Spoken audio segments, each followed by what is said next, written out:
Hello, and welcome to Season 5, Episode 9 of the Virtual Coffee Podcast. I'm Bekah, and this is a podcast that features members of the Virtual Coffee community. Virtual Coffee is an intimate group of developers at all stages of their coding journey, and they're here on this podcast sharing their stories and what they've learned. And we're here to share with you. Here with me today is my co-host Dan, and everybody's favorite maintainer, Kirk.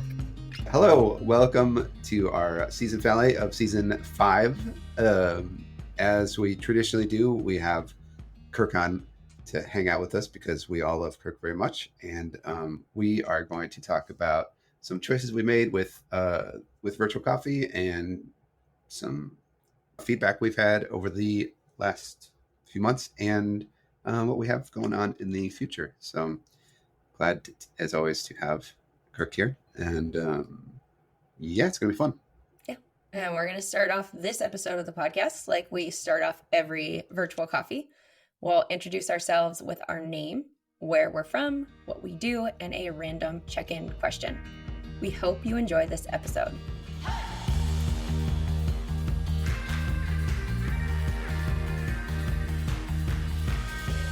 Our question today is, what was your favorite game to play as a child? My name is Bekah. I am a technical community builder from a small town in Ohio. And my favorite game to play as a child, I'm gonna go to here. I really loved Othello, so I played a lot of Othello with my dad. And then I'm gonna go outdoor games. We also played a lot of kickball and badminton in my backyard. So I can't really decide between kickball and badminton, but I have very fond memories of all of those things. All right, so you're going 3 games. Yeah, okay, I can do what I want. What are your 3 favorite games? Pick your favorite game. You get one, Dan. Hi, I'm Dan. You all know who I am. My favorite game, I don't know. This is like in my mind. Wait a minute. Totally you said you all know who I am. What if we have a first-time listener here? Okay, well, first-time listener. I'm Dan. I live in Cleveland. I make website stuff with code, sometimes front end, most of the time front end, sometimes back end. I do a lot of other things too. And it's all on my computer. I'm sorry, I'm having trouble today. You should have participated in the monthly challenge last month for the elevator pitch. I think it would have helped you refine your intro. I should have. Change your word. I make computer things. Real good. So games as a child. We had this board game called Omega Virus. Yes. The first thing that popped in my head. You know Omega Virus? Yes. Oh my God. I accidentally called Omicron Omega Virus one time in public, and somebody was like, "What?" That's amazing. Okay, so that game was really fun. I mean, I don't even know if it's a good game, but it had a guy that yelled at you and robots and stuff, and so it was fun. That was the first thing that popped in my mind. So we played lots of games growing up, but that one has a special place, in my heart. So for my one favorite game, I'm picking Omega Virus. I want to add another one. The rules. Number 4, computer game. Loved Monkey Island, and it's coming back, and I'm so excited about that. So now I'm done. Go ahead, Kirk. Hi. So many thoughts. I saw the trailer for Monkey Island. It's so strange. It looks like the strangest game in the world. And then I said, of course, Bekah likes this. Games that I liked as a child is you're not leaving this table until you eat these vegetables. Joke's on you. I have a book, a game, because me and my mom played that a lot. And I won a lot. She's like, you got to finish your food. I'm like, I'm just going to read until you get bored. And I'm going to go. Okay. It's not a real game. It's a real game, and I'm the champion. Board games, Risk is, I know a lot of people hate Risk. I love Risk. I'm super into rolling those dice, fighting those armies, I got beaten up at Risk by like an 86-year-old woman, and I sort of like dedicated 6 months of my life to revenge on the board game, not, So Risk is pretty big. Computer games. There's this computer game called DX Ball, and it's basically just like glorified like Pong. It was like super Pong. It had like 200 levels. There were explosions, and it was like a real. There was a lot going on there. I really like that. That was really fun. And I also remember at the age of 7, my mom got me like a Reader Rabbit Learn Math on the computer CD because that seemed like a great idea. And it immediately crashed our computer and it like never turned back on. So I don't know what the life lesson there is. Don't Played a trust lot of readers Reader with Rabbit. your children arithmetic. Those are my answers. All right. I'm having an addition. I thought of. I remembered Wolfenstein on a computer game. No, you're not Yeah, allowed. Wolfenstein's awesome. Sorry, take it back. You're done. So I played that a lot. Things you thought of this. Yeah, well, Dan's in trouble, so he doesn't get all of the things. In trouble Being punished. for what? You won. I don't even know what I did. Settle this with a noble game of Othello or something. Othello's pretty cool too. I liked ours. I don't know if they all do, but ours had like a felt. The board was, okay, yeah, that's cool. I appreciate that. Othello had a really nice tactical feel to it. The pieces and the felt and stuff. Yeah, I started playing it with my 12-year-old, but then like one of the other kids got a hold of it, so now we don't have all of the chips. It's the problem. Backgammon. I like backgammon too. I never learned how to play backgammon. I had one of those chess boards. It was like chess on top and then backgammon below. So below was just like, it was like in The Lion King. Like, just don't go there because it's bad. Yeah, same. I played chess a lot and never played backgammon and never. I don't know. We had a very cool backgammon suit. It was like a suitcase. It looked like a small suitcase, and then would like pop open. It was very nice. I played to defeat my father. I found the game. I harassed him every day for months, and he would beat me every day until the day I beat him, and then it was like the happiest day of my life.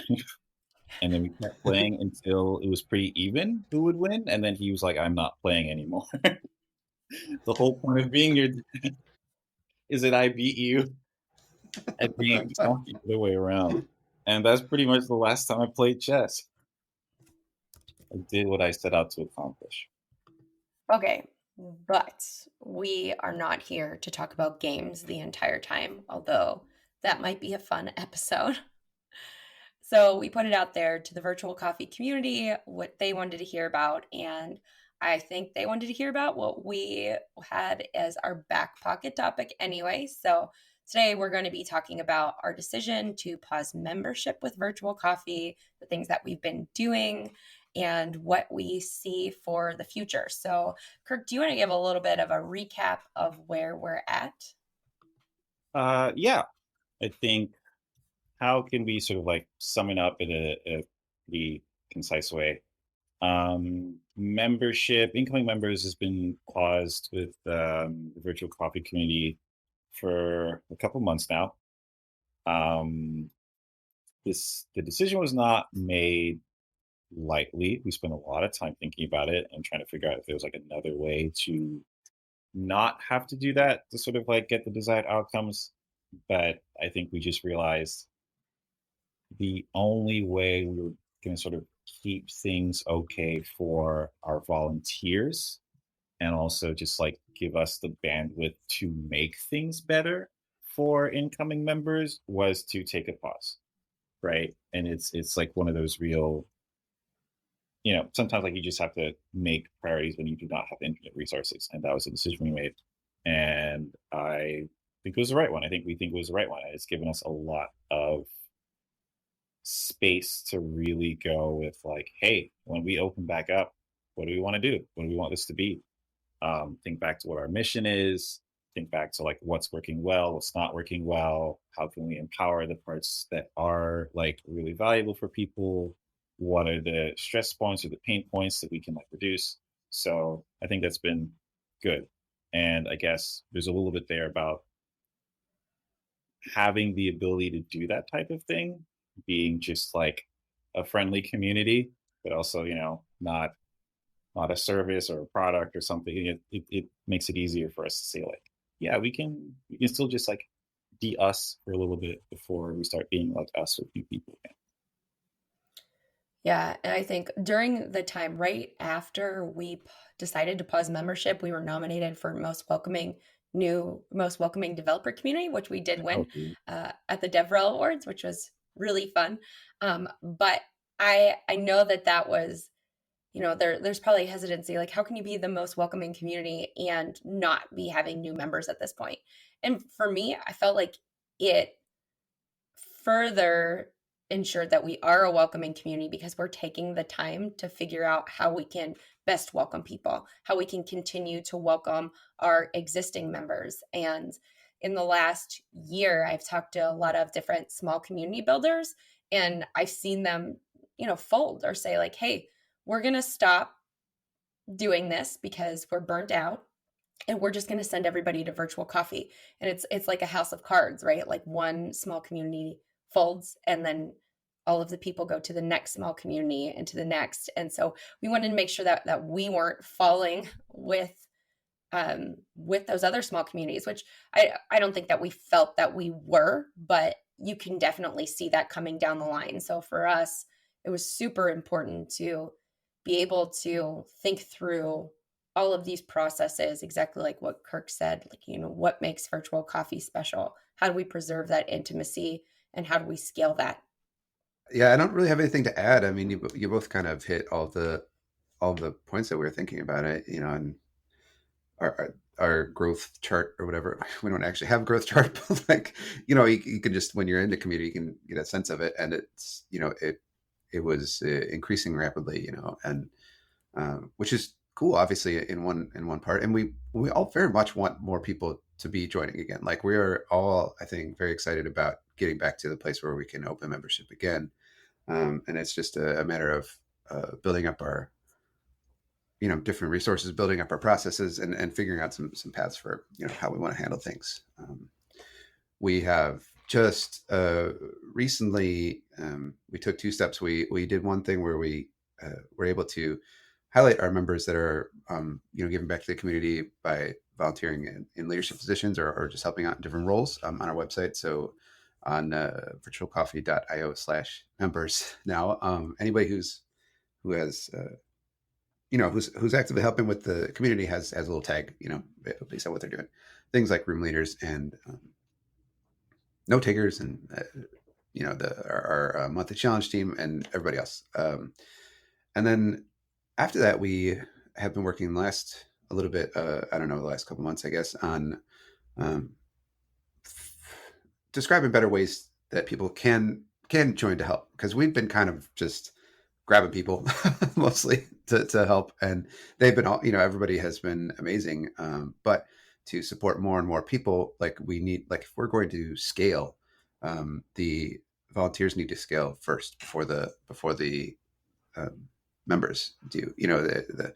If you just take our coffee meetings, for example, we have an awesome team of room leaders and note takers, and they do a great job, but there's a limited amount of them, right? And so that means there's a limited amount of people that we can actually have at the meetings. And it's not that high, honestly. And so what we wanted to do, okay, how do we get more room leaders and also hosts? So up until yesterday, so we're recording on Friday the 13th, and so yesterday was the first day that we had not a maintainer host one of our coffees. MC. Sorry, I say host. See, this is why it's a bad name for it. But like, we're also working out titles. Right, we're working on titles. But what I mean is, yeah, MC. I always call it host in my head because that's what I think of. But the person who's running the coffee meeting, that is talking to everybody, and it was Suze, and she did an awesome job. But that sort of thing is, we can't just. We feel very strongly that we want these to be good experiences, and they always are. But that's because we put a lot of thought into the MC stuff and the room leaders and everything like that. And so we need to make sure that people are supported and have what they need to bring good experiences to all of the other people. And so it's sort of like a top-down scaling situation for us. And so that's one of the like big reasons we needed to we felt we should be pausing membership was that. And we've gotten a lot of good responses from people. Yeah, I don't know if I actually said this out loud, but we made some like documents and forms and stuff to make it easier for people to volunteer for us and for virtual coffee. So that was our next step, and that's been going well. And I think that makes it easier for us because, like you said before, there wasn't a clear process. And even we'd have members like, oh, I want to help. How can I help? And so much of because virtual coffee was not an intentionally planned community, it's always been like keeping up with the needs of the community, the excitement of the community, and doing all these cool and fun things. And I think we've done a pretty good job of keeping up with processes. But things like that, like what do we need help with? And I don't think that's something that's particularly a virtual coffee problem. I think that anybody who's running a community, if you don't have things set up, you know that you need help. But it's like, how do I get people, how do I onboard them, what do I really need here? And so like pausing to take the time to think through, what do I need? What are the processes that need to be updated? Those are the things that are going to help you to scale down the road because it's set up. I can bring in like 4 new note takers this morning. I added to our organization and set them up with the documentation that they need and walk through the processes. And we've got a couple more volunteers that I reached out to as well. But all of that needed to be set up in advance. So when somebody says, I would like to help, where can I help? There's a place to send them to. Yeah. And like, I was just going to say, yeah, the having more people helps do things like we've talked about adding a day for coffees, right? But we can't, up until now, we've only had our maintainers being kind of controlling those, doing the MC for these events. And well, we're just already spread too thin as it is. So adding an MC like Sue's is a big step for us. And, we don't want to just do it willy-nilly. So just like Bekah was saying, is having all that stuff written down and having clear paths for people, it's turned out very important. Yeah, and we sent out a community survey, or we had the community survey that we were posting in Slack and during our virtual coffee meetings for a couple of weeks to get feedback from the community. And so we're also taking like what does the community value? So we know that there are things that everybody values, but like really getting that down, having conversations, having maintainers Q&As allows us to get feedback and really think through what we're doing. Kirk, do you want to talk a little bit about the results of those surveys, some of the key takeaways that we had? Yeah. What are the sort of like overarching results that we had? First of all, generally positive responses, which is nice. I don't know. It's just nice to not be told like you suck like 1,500 times. So mostly positive. A lot of it was like existing systems that people want maybe like a little bit more of, and I think a lot of it was maybe just like a little more like fidelity. And we've talked about this, like if I want to volunteer, how do I do that? So there are a lot of people who weren't like, or they're new, or they're still sort of like getting into things like, how do I do more? And making that really, really transparent for people was something that seemed to resonate. Right now, we have a few sort of like key events that happen in the community. We have our lunch and learns, we have the lightning talks, but we also have, I guess, this concept we've been thinking about, like these coffee table groups, which are really just things started by the members where they saw like a need or a space for something they were interested in, and they just self-organized, and that's super great. And we like those things. So there's a question. Okay, how do we support people who want to do this? How do we again like avoid some of the pitfalls or some of the dangers of like doing a lot of volunteer work, right? So it's like, if you want to do this group, what can we help you with? Like, what support can we give you? What support do you need?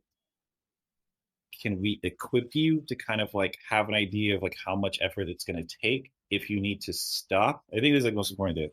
If you need to stop performing a role, can you do that? Can we make that in a way that's like is safe for you, comfortable for you, like minimal pain points? So there's been a lot of things like that. Basically just people saying like this stuff that's going on here, I really like it. How can I get more involved? And then us figuring out a way to like take people's enthusiasm and then like put them on a path to success for what they're going to do, which I think is super important. Like a lot of, I don't know, when I think of like what it comes down to with like these types of initiatives, it's you find two issues. Sometimes someone has a great idea, but a system's not set up for it, so they can't execute it and they get bummed out. Or they have an idea and they sort of like go headlong into it and, kind of like burn through their life force like a phoenix. And neither of those is great. So a nice middle ground, and I think this idea of sustainable leadership, I think, is something that's really important to us. If you want to lead something, we want to help you do it, but in a way where you can keep doing it on your own terms and not feel like you have to because of other people, or you have to because it's like, just I want to do this while it provides value and joy for me. And then when I'm ready to stop, you can stop, and that's okay. And I think that's the thing we've kind of gone over this community. We like the fact that this is not a space where you have to come in perfect. You like the fact that people can grow here. There's a space to grow here.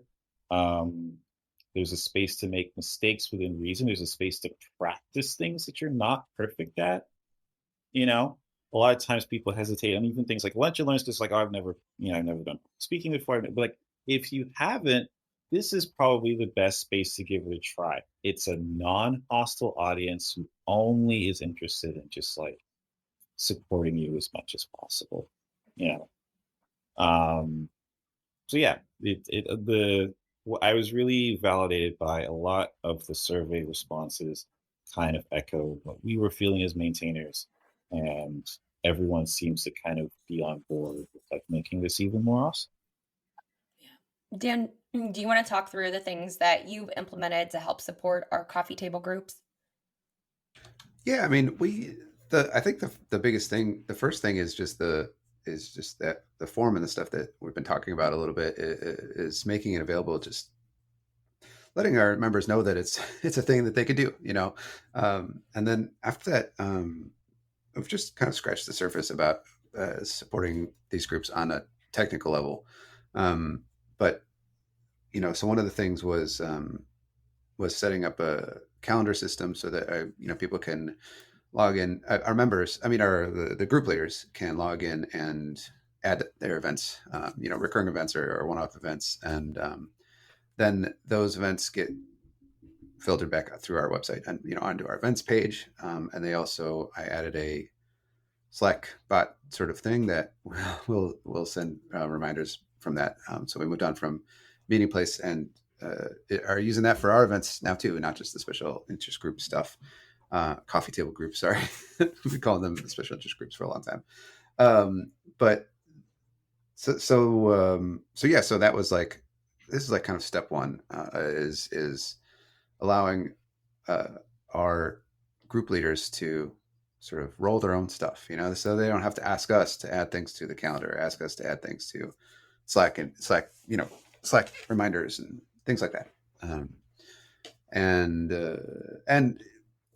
along with that, sort of copied the co-working room experience and made it so that we could, so our group leaders could use our Zoom for events, which was another sticking point, because if you don't have a paid Zoom account, then I think you were still limited to 40 minutes or something like that. There's limitations for free accounts. And so having a central place that you can trust that we will have things taken care of and have some moderation tools in place, things like that.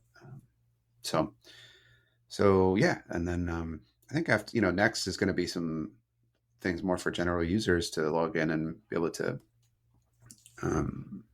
maybe RSVP for events or add things to calendars, things like that. So that's coming down the line. But yeah, that's all the group membership stuff is in place right now. So it's kind of exciting. Yeah. I think it's been great. And I just want to share what some of our coffee table groups are, just so if you are listening, you have an idea. We've got, well, every Monday in Slack in our announcements channel, it drops all of the things that are happening this week. So it gives an overview. We've got tech interview study group where they go through job preparation materials, give each other feedback, answer questions, and things like that.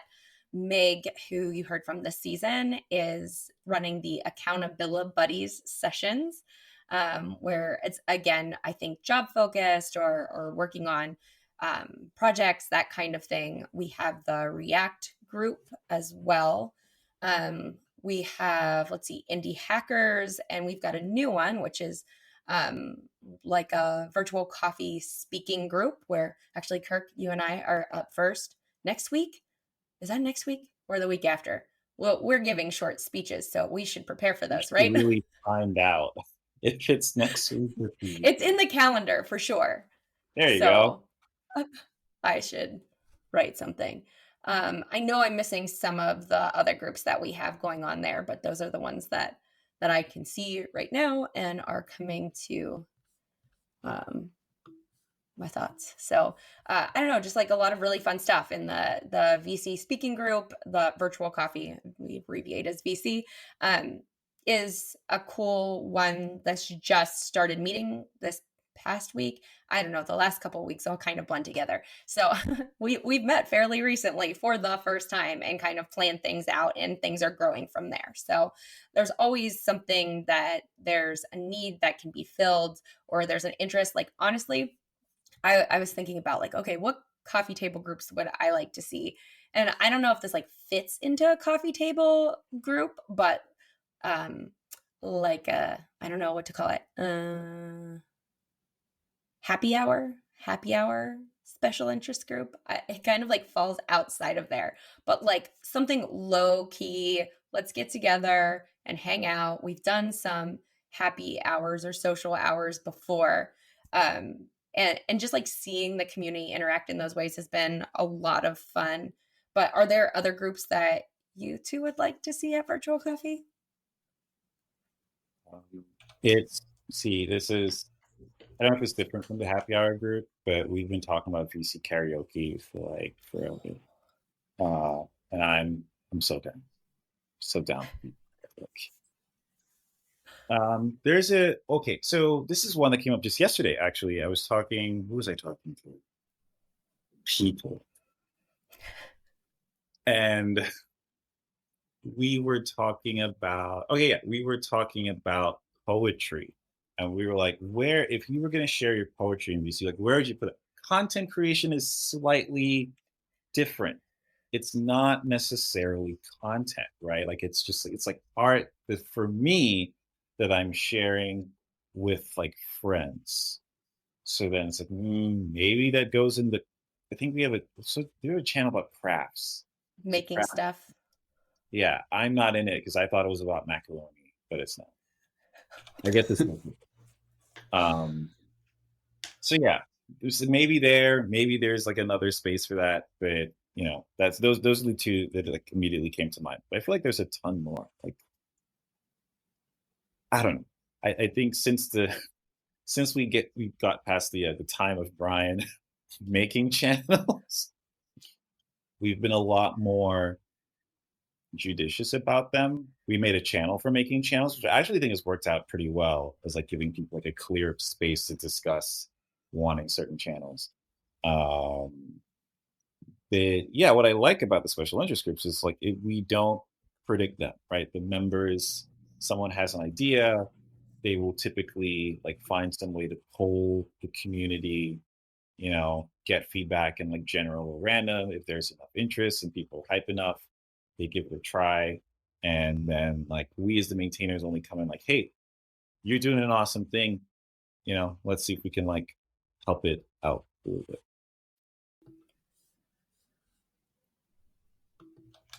Having a process for that is nice too. What was that? What'd you say? Having a process for that is good. Because like some things end up not being like it's like, okay, like if we have external events, right? Which is where people can basically, if they have a thing that's going on that's outside of the community, you can always like put it in there. And a lot of stuff ends up like, well, this is probably just an external um, coffee tables but now I'm saying special interest groups. Dan, what have you? Well, we called them that for like a year, and then we figured out coffee table groups, which I like. It's just the other one is stuck in my head still. Yeah, the key thing is that it's a by members for members. I think that's like the sort of the core concept. you know. So if it's like an outside person coming in, well, that's just like a seminar. You could probably put that in external event. So if you're going to maybe expand it to everyone, then it sort of, the ability to like make sure it stays like VC oriented will be diminished, right? Like sticking to the COC, there's like all these other things that you just can't control if it's not. So, We have talked about some cross community collaboration, and I know that there has been some talk among our members, like, what if the small interest? Oh my! I did it now, Dan. Boy, Your Ah. what if our coffee table groups collaborated with somebody else, like, had a community, a meetup, like maybe Free Code Camp, Philly, Meg was talking about, join Accountability Buddies. And so that's definitely something that we're considering. And it goes back to like, what are the needs of our members and the leaders of those groups? So, always talking things through and figuring out, like, is this a good fit for our community? Is the priority of everything that we're doing. Yeah. We, like acknowledging that we can't be everything for all people. And also like we can't ourselves necessarily like handle like there's lots of good things that members might want or like, but we're just not equipped to provide those things. So if there's like a great partnership with somebody else who is doing that, then that's awesome. Brian Rinaldi comes to mind, like CFE.dev, like consistent guest speakers, great quality talks. Like that's something that takes a whole team to organize and put on a consistent basis. We would not have the bandwidth for that, but he does. And so like letting members like, hey, every 2 weeks you're getting like a high quality thing that you can just check out feels good. Like everyone seems, both sides are sort of like getting something out of it. So if there's ways to do more of that, it's great. But those do always require like extended, you just have to like work them out more, because now you have to like check in that this other group are aligned with you. You got to figure out timing. You have your own cadence of work. They have their own cadence of work. It becomes this thing. But we're not, I don't think we're opposed to like anything that doesn't bring value for the members. Yes, 100%. So, as we're working through all of this stuff, there's obviously still pain points that we need to solve. So I thought maybe we could talk a little bit about, some of the things that we're still trying to work through, and maybe some of the ideas that we have, or just thoughts that we are trying to work through. Yeah. So, excuse me. I think one of our biggest, we've talked about some of the struggles and, some of the, when we're talking about why we pause memberships with regards to having leadership support and things like that. But another side of that is just handling incoming members, right? So I think probably a lot of people have had the experience of joining some community, a Discord or a Slack or whatever, and being just overwhelmed or not having any idea what to do, or maybe it's a little clear, but it's still just a huge community with a million channels and no, personal connection for you. And so you put your name in, you fill out the intro thing and say hello, everybody, and some people react and say hi and stuff, and then that's kind of it, right? And we don't want that to be. If that's what happens in virtual coffee, that so be it for a person. But in general, we don't want that to be the case, right? And so and this is why we've stuck pretty hard with our how you join virtual coffee is by coming to one of our coffees, right? First, before any Slack invites happen, things like that. one of the difficulties with that is it was a very manual process, right? The Zoom has its own authentication stuff, and there's no way to have people signed into like a Zoom account, um, all of the same account. Otherwise, I mean, or unless they are paid members, right? So if you were on a work Zoom or something, that your work is paying for every single seat, and so that's obviously not a solution for us. So when you join a virtual coffee Zoom, you're just joining on your own account, and you can fill out whatever details you want. There's no way for us to manage any of that. What that means is there's no it's very complicated and possibly sometimes impossible to connect a Zoom account with a person, and whether they've joined or not before, things like that. And so our solution was just to have people fill out the membership form. We'd have a little link after coffees, and they would fill out the form, and then we would ostensibly go and make sure that they actually came, and then send them a Slack invite, sort of all manually. We had people, just our maintainers were just doing that, and that was hard too. That was time consuming, even when there was just 5 people that joined that week. It took up time, and we had more and more people coming, things like that. And so that's one of the challenges that I'd like to nail down is just like what it means to be a member, how to join things, those sorts of topics, right? And then how can we keep the sort of intimate nature of joining virtual coffee, while supporting multiple members, more and more, a larger and larger group of people, and then also how to onboard them gracefully and things like that, not overwhelm people and not clobber them with a million channels and a huge group of people that they don't know anything about. So that's we've been talking a lot about that too, over the past few months. Yeah, and along with that, when you have more people, you're going to need more moderation, right? So for us, moderation hasn't been a huge issue, but as you onboard more people and have less of a personal relationship with every single person that comes in, it becomes a little bit trickier, right? And so you want to make sure that you're prepared for something that might happen and dealing with those types of issues. And making sure that everybody has access to the information that they need. Not everybody needs access to all of the information. And so providing each group of volunteers with that information, making sure that they're up to date and can communicate openly with each other when something needs to be updated or changed, those are also, priorities and pain points that we're trying to work through. Kirk, do you have anything to add? I think we should go back to trial by combat for membership. I think we should go back to the old ways. No, I think you guys, you hit the nail on the head of just thinking through things, being conscientious. You can only get so far just kind of like going with the flow. And eventually, like if the flow becomes like a delusion, you kind of need to have a plan. And it's just us sort of being a lot more thoughtful about stuff and kind of stepping back and saying, okay, if something works now, why does it work?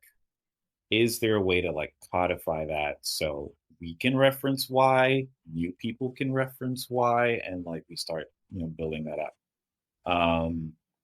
We recently had like something the maintainers were discussing. And we're like, hey, is this in the code of conduct? And we're like, no. I was like, we should probably like put it in there, right? Just so like we don't forget later if it happens again. There's like something that we can reference and go, well, we're not just making it up on the fly as we go along. Or I mean, we are, but like the things that we want to keep, we're putting it somewhere where it can, stay. I don't know. And there's something about like habits and traditions. If something is good and provides good value for you, you should like find a way to keep it. And if something is not providing good value for you, then like you should set it free. But it's hard to do that if you're not keeping track of those things. So yeah. But if I you think want the along armor thing, we can totally. I'm ready. Dan, are you ready? Dan's ready. I'm always ready. Beck is ready. always ready. I think along with all this too, when we're thinking about these things, we also have to think about them on a much larger scale, right? So if it works now, will it work if we have 500 more people? And the biggest um, value of virtual coffee, I think, comes from the intimacy, those small group connections. And so I say 500 people, and like that sounds scary to me, but there's potential for that there. We would love to have as many people as we can if we can replicate that same intimacy.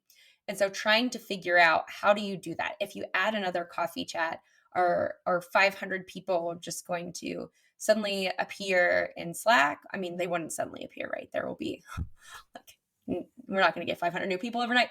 But that's something that we have to think about. I don't think it's bad to have another pause in membership in the future. There are some communities that have open membership. It's one month during a quarter or something, or 1 week they onboard new folks who are coming into the community, and otherwise they're closed. So there are a lot of different ways that you can build that into the process, give everybody a break, kind of like a vacation, to pause, breathe, think things through.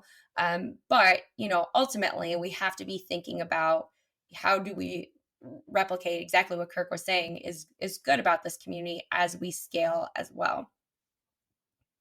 Yeah, and there's something that's been bouncing around in my head a lot about like community size. And I have a working hypothesis, which is that I don't think community size is necessarily a problem.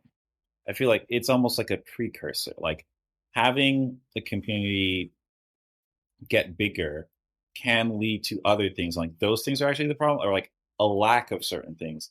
But if you know what it is and you're prepared for it, I don't think it's like, so like obviously suddenly having 500 members would probably be a bad thing, you know? But I guess if there was an increase in 500 members over the course of like 10 years, like I don't know if that's a bad thing. So the problem might not be the 500 members. It's just like, what does it mean when new people enter the group, right? And we found um, too many people in at once, it starts to get a little, Dilutes the experience or something. it gets a, yeah, well, it gets a little, it's like more strangers in a room.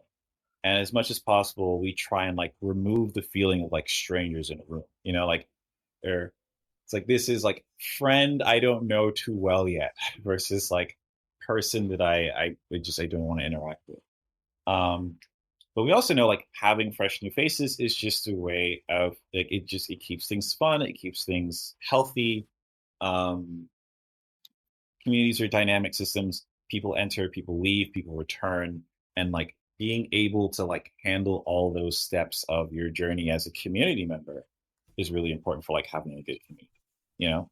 So, let's say we have like 1,000 members, but we're probably not gonna have like 1,000 people active at the same time. They'll come in waves, they'll come and go. And I think there's a way of like living in that space that can feel really good. Like very quickly we figured out, oh, it's not so much Zooms can have lots of people as long as when people finally start talking, they're in like a small enough space that it feels comfortable. And that's how the breakout started. And I think there's like similar techniques so we can grow and not necessarily, it's like, I don't know, this will become like a thesis at some point, but the key metric may not be total numbers, but sort of like, how are the people interacting with other people? Are they still getting the chance for like intimate moments with a few members in any given time? And we can make that work. And we think we can make that work. We also think we can have like the greatest conference of all time. We have big thoughts. Next summer. And we're right. Fall. I'm going to push back a little bit, Kirk, because I disagree slightly with what you're saying. I do think the total number matters. And I keep going back to it's Dunbar's number that you can maintain 150 connections at once. And I think that allows for Slack intimacy. So I think that we also have to think through two things here, right? We're thinking about like, what does it look like in the breakout rooms in Tuesdays and Thursdays? We like to keep it to 8 to 10 people per room. And I think that is good. But I also think that having that small experience where you know people in Slack is important.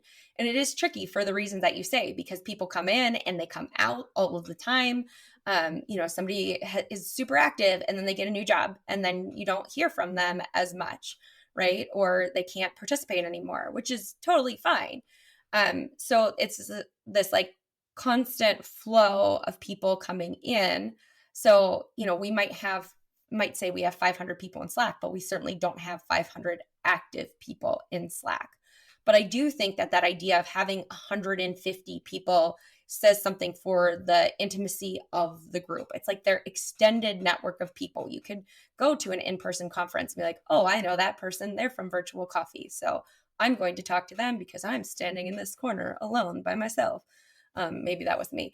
But I would like to figure out, or I think that we're making progress towards figuring out how to maintain that intimacy in both places. So I think that maybe there is a world where we do have 500 people in whatever platform we're on, but can still maintain that like 150 person asynchronous communication intimacy, as well as those breakout room communications.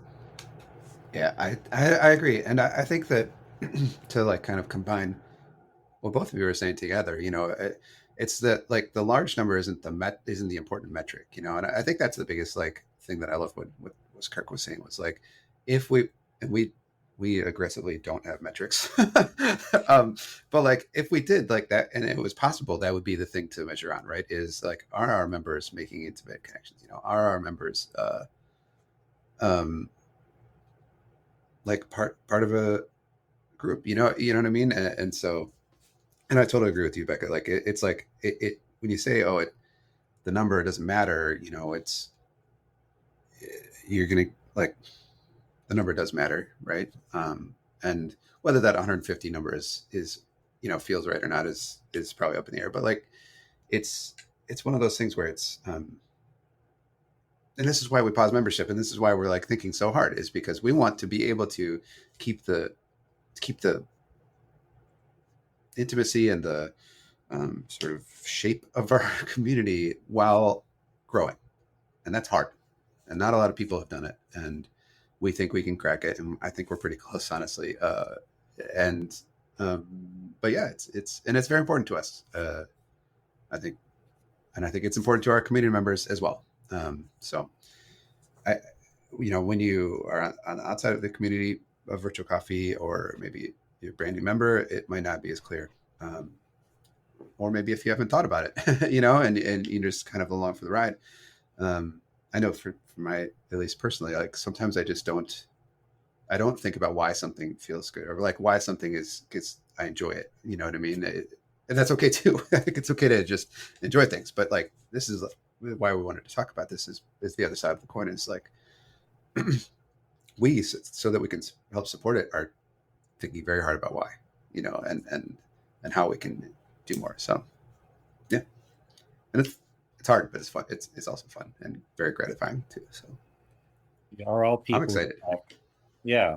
So I'm just gonna set the tone by saying a bunch of buzzwords related to this: scalability, continuous integration, continuous deployment.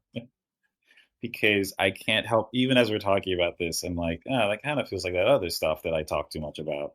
But it's sort of it's the same. It's a similar concept of there is a thing that you are a part of and you are working on, and if like the core concept is there and like the people are there and the energy is there, it grows, and that's good. But there are different problems at different sizes, and like part of keeping something going is knowing like not just how to be the like plucky up and coming thing, but also how to be this sort of like mature ongoing thing. And we're at that point, which is a good point to be. I don't know what the tech equivalent is. Series C, I don't know the words.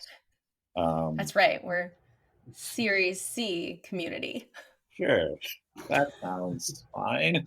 Capital C. Yeah. Neither, you can tell that neither of us Or has. a capital C plus community. Oh no. Not To see that. if I can get Kirk to yell at me about C again. I mean, I didn't yell at you. You were just like, you're like, what's the difference between C# and C++? And then I immediately thought of like 1,000 thoughts at a time. I'm like, reel it back. Or let's just, Oh man. Dan, you're derailing us. We have done so well. We recovered listen, from the initial intro question, and then we're good. And then you were like, I'm going to break this up before the end of the podcast. There is a set limit of the amount of time that I can be serious for. The amount of time straight. I'm sorry. I feel like I'm proud of us too. I feel like we held it together for a long time, and we had some good thoughts and stuff.